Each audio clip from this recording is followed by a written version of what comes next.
Hypertext. Hypertext is a non-linear way of presenting information that allows readers to navigate and create their own paths through interconnection materials, including text, graphics, visuals, and music. Hypertext is a non-linear way. Mong ginatawag siya non-linear way kay naay words na naay link. Pag tuplokon di mo ito na link kay mo gawas tong other website na maka-explain siya unsa to nga words. So, for example,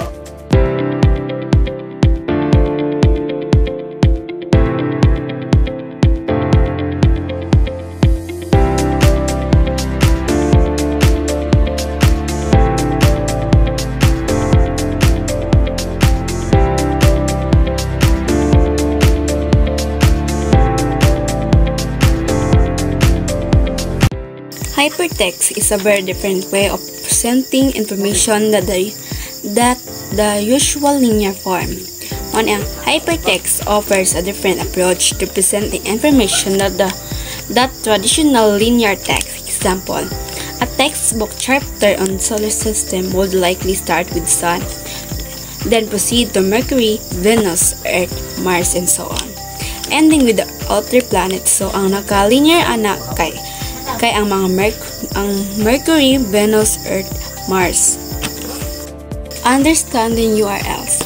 The top section explains the structure of a URL, Uniform Resource Locator, the address of a web page. It breaks down a simple URL. URL have three types. This is a protocol, hostname, and file name. Protocol, mao ni ang specify sa mga data para ma-transfer. Hostname, this is the domain name of the website. File name, mao ni ang specific file para ma-serve. In a hypertext system, the reader is free to navigate information by exploring the connections provided. Readers can explore information frequently following links in any order, unlike the linear structure of a book. Example, imagine an online encyclopedia entry about World War II. Nya ang naka-highlight ana kay kanang World War II kay mao man siya ang nag-navigate og information. Text no longer flows in straight line through books. Instead, it is broken down into many smaller units. Lexiats, to borrow a term from literary criticism, each addressing a few issues. Ang kuan ni ayang meaning, the financial paragraph described hypertext as a bridge between two contrasting approaches to knowledge, representing free, non-linear, shortcut, efficient access to information. Example, imagine a book about the history of the United States. Ang nakahilat anak pod anak kay ang United States kay linear form na. Intertextuality or intertext is one method of text development that enables the author to make another text based on another text. It happens when some properties of an original text are incorporated in a text that is created by another author. One good reason why it occurs is perhaps the second writer is greatly affected or influenced by the first writer, leading to a combination of imitation and creator. So, intertextually is like a literary conversation in which writer borrow and reference ideas from other texts. It is the influence of one text by another, so that the new work it chose interprets or even challenge the original. The new text does not have to be exactly the same. It can be a subtle nod, a direct quote or a complete reimagining of the original. It's all about how the new text interact with the building upon the old one. Example, memes. When we use memes, we're often referencing popular culture, movies, TV show, even historical event. We're building on a shared understanding of this text to create humor or express an opinion. So, intertext means, or simply means, connection between texts. Intertext or intertextuality. Intertextuality is technically defined as a process of text developed that merges two more processes such as imitation and creation in doing a text. It involves imitation because the author, as highly influenced by another author, comes up with his version of text consciously or unconsciously incorporating the style. So, consciously means kabalo si author na nagakuha siya dito og idea sa katong author pod na isa naggibasa niya.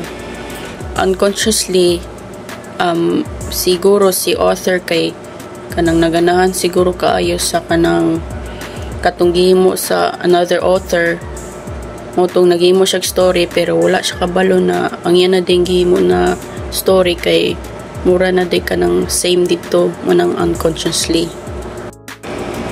Elaboration on intertextuality. Intertextuality has its roots in the work of a Swiss linguist, Ferdinand de Saussure, in 1857 to 1913. Meanwhile, the term itself was first used by Bulgarian French philosopher and psychoanalyst Julia Kristeva in the 1960s. Intertextuality is said to take place using 4 specific methods. So, nasa upat ka specific methods and intertextuality. Muna siya ang retelling, pastiche, quotation, and illusion. So, ang first method is retelling. Retelling, it is the restatement of a story or re-expression of a narrative. So, sa word pa na retelling, gi-retell niya tong story or katong movie na na iyang nabasa or iyang natanaw. The next is quotation. It is the method of directly lifting the exact statement or a set of words from a text to another author has made. So, meaning, kabalumtan sa quotation. So, quotation means ibutang nimo dito asa tunga ang word to word or text to text na gikan sa story. Illusion.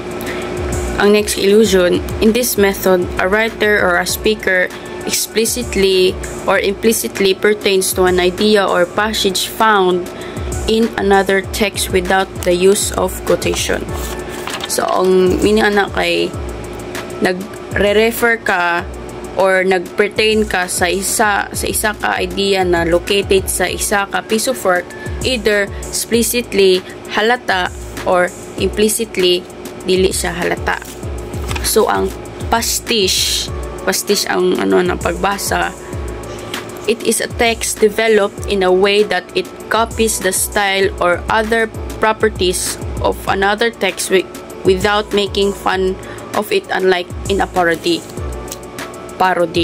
So, kung wala mo kabalo sa parody, ang parody kay mura na siya iyang gisundog tong isa ka work pero in comedy.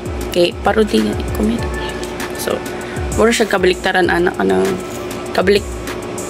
kabaliktaran siya kay naagyapon siya dito ang kanang naagyapon dito gigamit gihapon dito ang same style, same properties, pero wala siya gibuhat og kanang katawanan So ang intertextuality pod kay nag-involve siya two stories kay mao ganing connection between text kay involve siya two stories.